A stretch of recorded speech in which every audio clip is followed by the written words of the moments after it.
پاچا او ملنګ.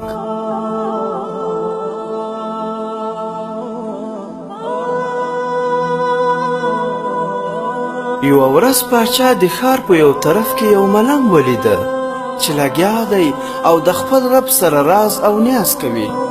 پوښتنه یې ځینې وکړه: ملنګ بابا څه کوې؟ هغه ځواب ورکړ: د خپل رب او بندګانو ترمنځ روغه جوړه کوم. پاچا ورته وویل: نو څه حالت او څه کیفیت دی؟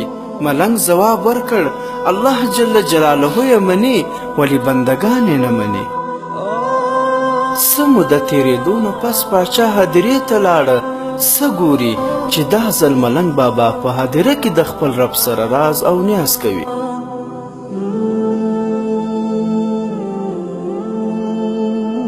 پوښتنه یې ځینې وکړه: ملنګ بابا دلته څه کوې؟ ملنګ ځواب ورکړ: د خپل رب او بندګانو ترمنځ بیا روغه او جوړه کوم. پاچا ورته وویل: نو څه حالت او کیفیت دی؟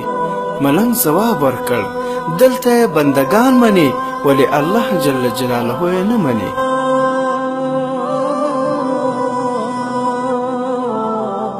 یعنی هلته چې کوم خلک ژوندي ول له خدایه نه ډارېدل، د ګناهونو بخښنه یې نه غوښتله، لمونځ یې نه کولو، صدقه یې نه ورکوله، توبه یې نه ویستله او دغسې نور عبادات، هلته رب منله.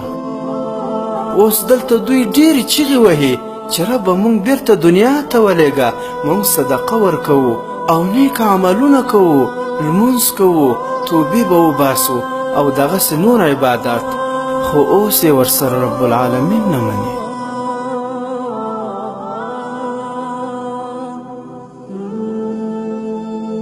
عبرت: دوستانو دوباره راتګ دنیا ته نشته. راځئ چې له دې طلایي موقع نه ښه استفاده وکړو او د خپل رب سره په ژوندانه کې روغه وکړو او هغه راضي کړو. یا رب ته مو آخري خاتمه په ایمان کړي. آمین یا رب العالمین. محترمو اوریدونکو، د اسلامي او تاریخي عبرتناک کیسو لپاره زموږ د فیسبوک پاڼه حکایات مصنوي شریف د ثواب په خاطر در سره لایک او شیر کړئ.